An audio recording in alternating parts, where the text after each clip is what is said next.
여러분 안녕하세요.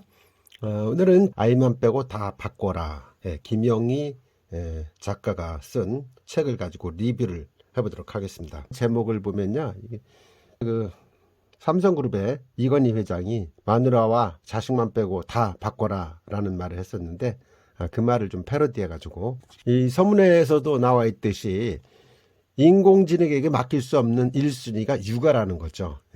그만큼 육아는 부모의 사랑이 필요하고 인공지능이 육아를 충족시킬 수는 없다는 이야기를 강조를 하고 있습니다. 나무 그늘을 이용하려고 해도 20 내지 30년 전에 미리 나무를 심어야 되는 것처럼 아이를 키우는 일도 그만큼 많은 시간과 정성을 들여야 한다. 이 책에서는 자녀 교육과 관련해서 핵심 역량 키워드를 9개를 추린해서 설명을 하고 있는데요. 그 내용을 보면은 첫 번째 호기심입니다. 호기심. 두 번째는 창의성, 세 번째 비판적 사고, 네 번째 열정, 다섯 번째 팀워크, 여섯 번째 평생 학습력, 일곱 번째 겸손, 여덟 번째 디지털 소양, 그리고 마지막으로 시민성, 이런 것들이 핵심 능력으로 개발시켜 줘야 된다. 이것이 부모의 자식을 키우는 성공적인 삶이다. 호기심부터 창의성, 비판적 사고, 열정, 또 팀워크, 평생 학습력, 겸손, 디지털 소양, 마지막으로 시민성에 대한 것들을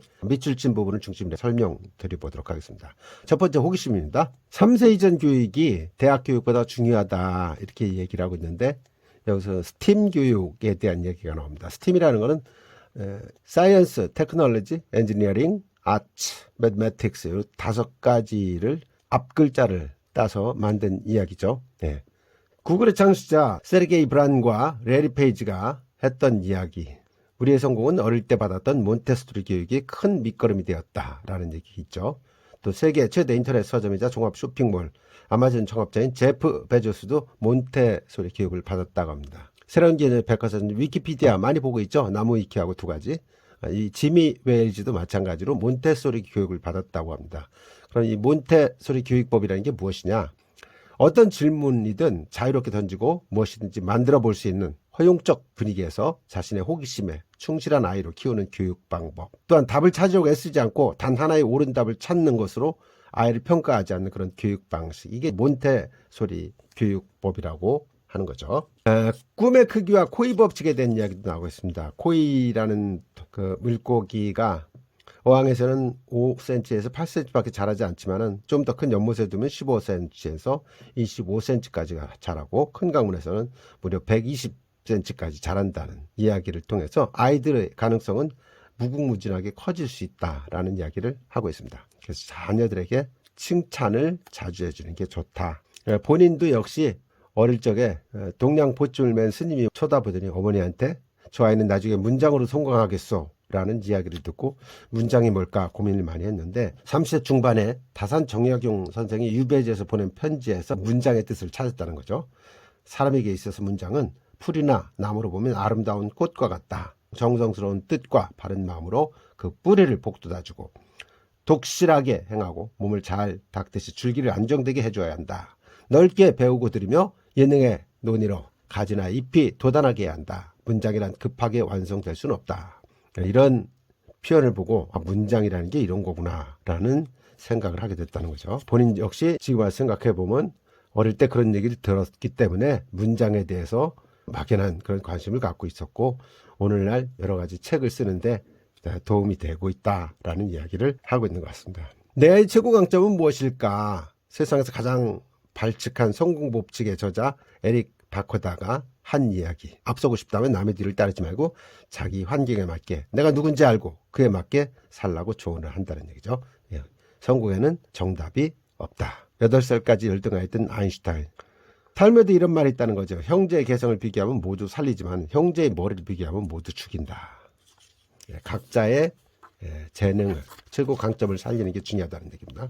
종이의 기원을 쓴 다윈도 어릴 때 딱정벌레를 좋아했는데 그의 아버지는 다윈에게 공부를 강요하지 않았고 딱정벌레를 좋아한다고 나무라지도 않았다. 결국 다윈은 딱정벌레를 채집하고 관찰하면서 종의 기원이란 위대한 책을 썼다. 발명한 에디슨의 이야기도 나오고 아인슈타인에 대한 이야기도 언급되어 있습니다. 다 자기들의 어떤 강점을 부모님들이 살려줘서 그것이 세상에 빛을 보고 있다는 이야기를 정리하고 있습니다. 두 번째 장에서 창의성이 되겠습니다.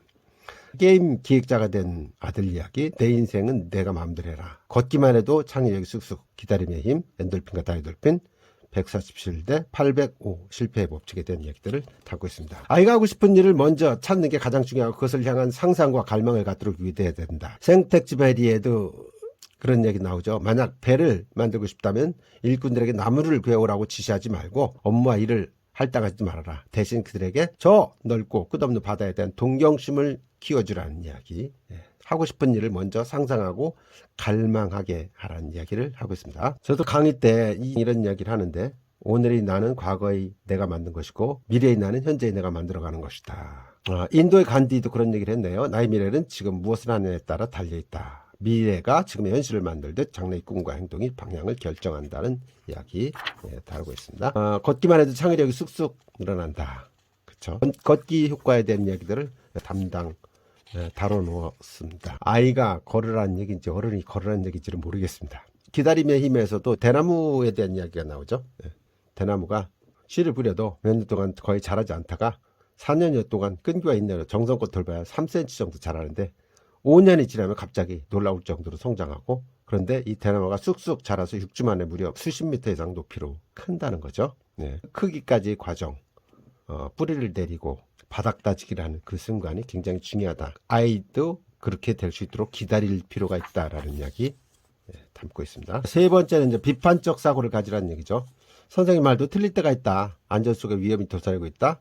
학교를 배신하려니 어떻게 될까? 생때 부린 아이 왜 그럴까? 홀로서기에 하는 이유, 고르디우스 이메드, 이런 6가지에 대한 설명 곁들이고 있습니다. 학교를 배신한 아이 어떻게 될까 부분에서는 학력 파괴자들의 이야기가 나오고 있습니다. 에디슨, 아인슈타인, 라이트 형제, 링컨, 앤드류 카네기, 헨리 포드, 스티브 잡스, 빌 게이츠, 마크 저거버, 레리 앨리슨, 마이크 탭, 모두 다 중퇴자들이다. 창의력이라는 건 학교 바깥에 있음을 입증한 사람들이다. 세계 최고의 갑부였던 마이크로소프트의 빌 게이츠도 하버드대학을 입학 후 중퇴를 한 다음에 친구인 폴 앨런과 같이 창업을 하죠.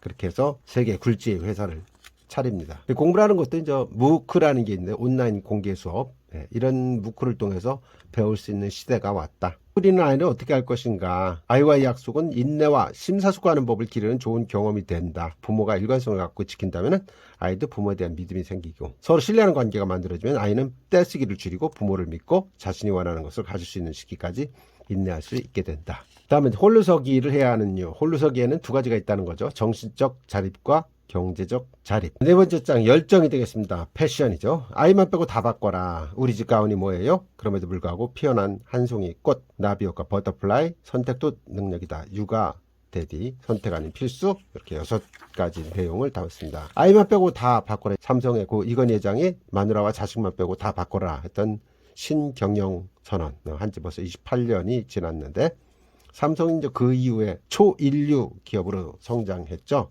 작년 말에 삼성전자의 매출액을 보면 249조인가 됩니다. 정부 예산의 반 정도가 되죠. 기업 하나가 커다란 매출을 유지하고 있는데, 이렇게 매출하기까지 모든 과정을 보면은 CEO들의 역할이 컸습니다. 특히 이병철 회장의 경청이라는 마인드, 그리고 또 이건희 회장의 삼고초려, 특히 마누라 자식만 빼고 다 바꾸라는 신경영 선언이 큰 역할을 하고 있다는 이야기. 그걸 통해서 아이만 빼고 다 아이의 환경을 바꿀 필요가 있다는 이야기를 하고 있습니다. 성적지상주의, 경쟁 우에서 벗어나서 뭔가 잘하는 숙달된 능력과 문제 해결력을 중시하면서 인성 좋은 아이로 성장하도록 유도할 필요가 있다는. 다음에 우리 집 가훈이 뭐예요 편이죠. 고민 끝에 우리 집 가훈 심은 대로 거두리라로 정했다. 아이가 우리 집 가훈이 뭐예요 물었을 때 우리 집 가훈을 심은 대로 거두리라고 정했다. 여기에도 그 얘기 나왔죠. 이병철 회장이 딸 이명희 신세계 회장한테 신세계 경영에 뛰어들기에 앞서 제일 먼저 딸에게 가르쳐준 지침이 어린이 말이라도 경청하라. 사람을 나무 기르듯 길러라. 라고 하면서 경청에 대한 중요성을 가르쳤는데, 지금도 이명희 회장은 신세계 사업에 이러한 지침을 잘 지키고 있다라고 이야기를 하고 있네요. 2004년에 개봉된 나비효과, 버터플라이 이펙트, 하우스 이론을 소재로 한 영화가 있었는데, 그 사례를 들면서 전라남도 한평군에 이석형 군수라고 있었죠. 이분이 지방방송국 PD 출신으로 군수에 당선됐다가 아무것도 없는 한평에서 나비 축제라는 걸 만들어서 연간 300만 명의 관광객이 몰려들도록 함으로써 지역 발전을 시켰다는 이야기를 통해서 나비 효과에 대한 얘기도 곁들여서 소개를 하고 있습니다. 다음에 5장에서 팀워크가 되겠습니다. 협력하는 괴짜, 나대는 아이가 성공한다. 사각 프레임에서 벗어나자. 방탄소년단 BTS와 방시혁의 리더십. 미네르바 스쿨, 왜 하버드를 능가하나 라는 내용들 담겨 있습니다. 항구에 머물 때 배는 언제나 안전하다. 그러나 그것은 배의 존재 이유가 아니다. 그렇죠? 배는 파도를 만나던 항해를 할 때 그 빛을 발하는 거죠. 항구에 묶여있는 배는 의미가 없는 거죠. 나대는 아이가 성공한다는 이야기. 페이스북의 2인자로 알려진 세릴 세드버그 최고 운영 책임자가 방한을 해서 연세대에서 초청 강연을 한 적이 있었는데 그 당시에 나댄다라는 한국말을 색다른 해석을 했다는 겁니다. 그래서 자신감이 넘치는 아이에게 나댄다고 하지 말고 잘한다, 지도력이 있다고 말하는 날이 오길 바란다. 우리 속담에도 모난돌이 정 맞는다. 좀 잘난 척 한다고 해서 나댄다고 하지 말고 나대는 아들을 칭찬할 줄도 아는 리더십이 있다고 얘기할 수 있는 그런 사회가 아이를 키울 수 있다는 얘기죠. 사각 프레임에서 벗어나자. 이 작가의 늦둥이 막내 아들이 민사고를 갔었던 모양이죠. 3년간 기숙사 생활을 하면서 강원도에서 학교를 다니고 그랬는데 그때 학부모 입장에서 여러 가지 생각을 많이 있었던 모양이에요. 근데 그때 했던 이야기가 자연과 친화적으로 사는 게 많이 도움이 되는 것 같다 하면서 멋진 말을 남겼네요. 직선은 인간의 선이고 곡선은 신의 선이다. 자연에는 직선의 선이 존재하지 않는다. 자연을 거스른 것은 거의 다 직선으로 이루어졌다. 자연에는 직선이 존재하지 않는다. 둥글둥글 이렇게 할 필요가 있다는 얘기. 그러면서 독일의 교육가 프레벨이 했던 이야기. 어린이들은 숫자와 글자가 아닌 자연에서 뛰놀게 해야지 된다라는 이야기 같이 곁들여서 하고 있습니다. 다음에 6장 평생 학습력이 되겠습니다. 어릴 때 감성틀을 넓혀라. 대학 민국. 스카이 대학보다 더 좋은 게 평생 대학이다. 유대인은 왜 어릴 때부터 경제 교육을 시킬까? 책은 만져봐도 반은 읽은 거다. 우리 아이 부자 습관 기르기. 6가지 내용 다루고 있습니다. 스카이 대학보다 더 좋은 게 평생 대학이다. 2016년 세계 경제 포럼이 일자리의 미래 보고서에서 전 세계 7세 어린이의 65%는 지금 존재하지 않는 일자리에서 일하게 될 전망이다. 그만큼 변화무쌍한 게 지금의 상황이라는 거죠. 그래서 공유경제, 깃경제 등으로 오히려 위기 아닌 기회일 수도 있다. 깃경제라는 말, 흔한 말은 아니죠. 산업 현장에서 필요에 따라 사람을 구해서 임시로 계약을 맺고 일을 맡기는 형태의 경제 방식을 이제 깃경제라고 하는데, 직보다는 업이 중요한 시대가 되어 가고 있다. 유대인은 왜 어릴 때부터 경제 교육을 시킬까? 뭐 저도 어릴 때 부모님들이 경제 교육을 안 시켜서 지금까지 경제적으로 어렵게 살고 있는데, 바르미츠바라는 거, 유대인들에게 결혼식과 쌍벽이 일 정도로 중요한 의식인데, 아이가 어느 정도 나이가 됐을 때 결혼식처럼 가족, 친척, 친구 등 많은 사람들이 모여서 축하를 해줍니다. 이때 들어오는 돈이 보통 평균 3만에서 6만 달러를 갖게 된다고 해요. 3만 달러면 3,600만 정도 되겠네요. 그 돈을 가지고 금융상품으로 먼저 불리는 이런 것들. 이게 이제 유대인들이 어릴 때부터 배우는 경제에 대한 마인드라는 거죠. 덕분에 미국에서는 유대인 인구가 비율이 2%밖에 안 되지만 미국 국내 생산은 20%가 그들 몫이고 미국의 경제를 좌지우지하고 있다는 얘기죠. 유대인들은 전 세계에 퍼져 있는데 상당수가 미국에 거주하고, 그럼에도 불구하고 이들은 노벨상 30%, 아이비리그 30% 입학, 세계 경제인 석권 등 많은 실적을 갖고 있고, 미국 경제 대통령으로 불리는 연방준비제도의 이사장직도 거의 유대인들이 독식하고 있다라는 이야기. 전 세계 거부의 약 3분의 1이 유대인이라는 이야기 여기서 다루고 있습니다.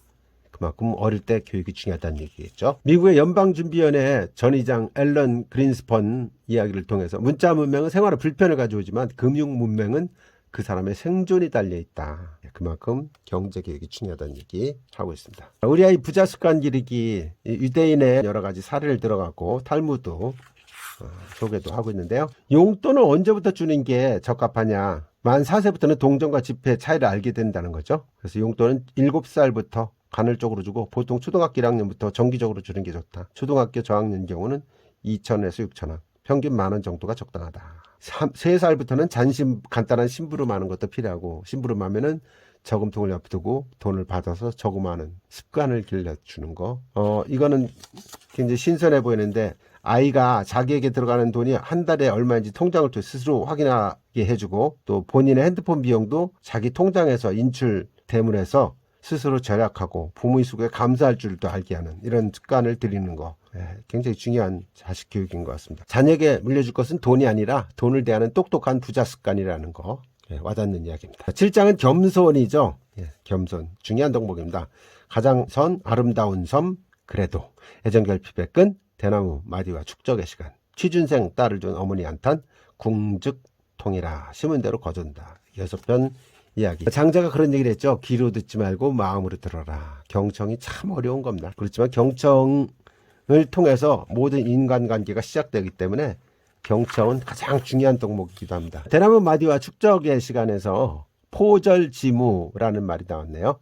대나무는 속은 비어 있어도 허식이 없고 단단한 마디에 의해 절도를 지킨다. 이게 포절지무심이라는 얘기인데 경영학의 구루라고 하는 윤석철 교수가 삶의 정도라는 책에서 우리 인생도 사이클로이드 곡선처럼 축적의 시간이 필요하다.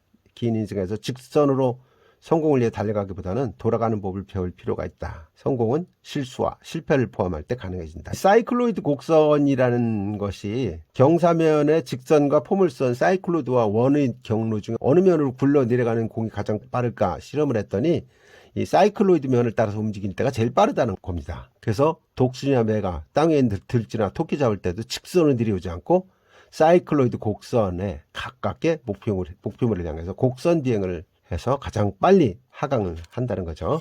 대나무는 대나무의 역할이 있고 그에 맞는 성장 과정과 역경이 따른다.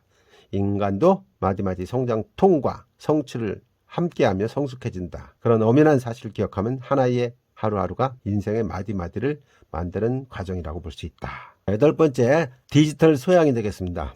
앞으로 이 세대는 디지털 세기 때문에 디지털을 몰라서는 안 되죠. 첫 번째, 디지털 리터러시에 대한 이야기가 나오고 놀이와 창의의 인간, 호모 파덴스.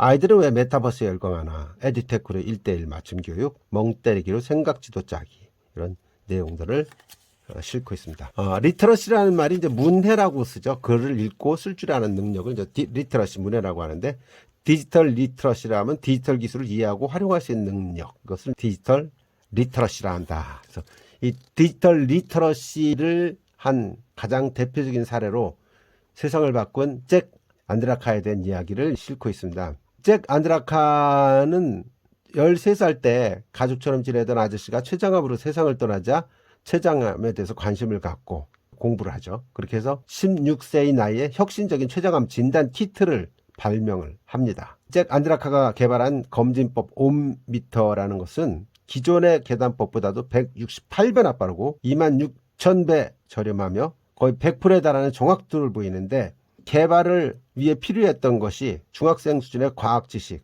인터넷을 통해 찾은 정보, 그리고 끈질긴 노력 외에는 없었다는 얘기죠. 놀랍지 않습니까? 이것이 바로 디지털 리터러시의 힘이다. 요즘 책 쓰려고 해도요. 인터넷 들어가서 좋은 문장들 이렇게 많이 찾다 보면 이것들만 잘 활용해도 멋진 책을 쓸 수가 있는 시대가 지금 와 있습니다. 머리에 들은 걸 빼내는 게 아니라 내가 필요한 걸 인터넷에서 검색을 통해 융합을 이뤄가는 과정이다. 이렇게 해석할 수도 있는 거죠.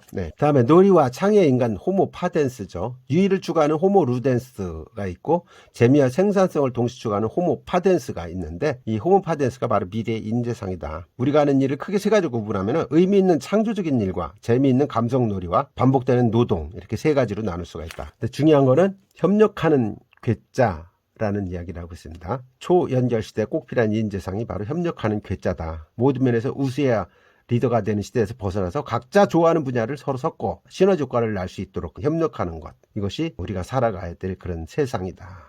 융합의 시대라는 얘기죠. 워케이션이라는 말도 나왔다. 워크와 베케이션, 휴가의 합성어가 워케이션. 코로나 시대에 재택근무하면서 집이 아닌 다른 곳에서 업무와 휴가를 동시에 누리는 이런 워케이션족이 늘어나고 있다는 얘기 소개하고 있네요. 어쨌든 모든 행동의 기본은 놀이에서 나온다. 놀이는 인간의 가장 원초적 행동이고 놀이를 하면 몰입, 스트레스 해소, 사회성 발달, 문제 해결, 의견 교환, 타협과 양보 등 많은 이점이 있다. 그래서 아이들도 이런 호모 파덴스 인간이 되도록 도와주는 것들이 절실하다. 자연 친화적이고 보다 많은 경험을 체득할 수 있도록 놀이를 통해서 자유롭게 사고하는 호모파덴스형 인간. 그것이 바로 육아법이다. 다음에 메타버스에 대한 이야기가 나옵니다. 메타버스라는 것은 메타와 유니버스의 합성어죠. 우리가 살고 있는 그런 현실 세계와 똑같은 사회, 경제, 문화 활동이 이루어지는 3차원의 가상세계를 메타버스라고 하죠. 이 메타버스는 가상현실보다 한 단계 더 업그레이드된 개념이라고 볼 수 있는데, 이 메타버스 플랫폼 중에서 가장 많이 사용하는 게 요즘 제페토죠. 그다음에 이프렌드가 있고 게더타운, 로블록스 이런 것들이 있습니다. 요즘 아이들하고 대화할 때 이런 거 보려면 대화가 안 된다고 그러죠. 예, 그만큼 현실 세계로 우리에게 와닿는 것이 메타버스죠. 얼마 전에 이재명 후보도 메타버스라는 말을 활용을 했죠.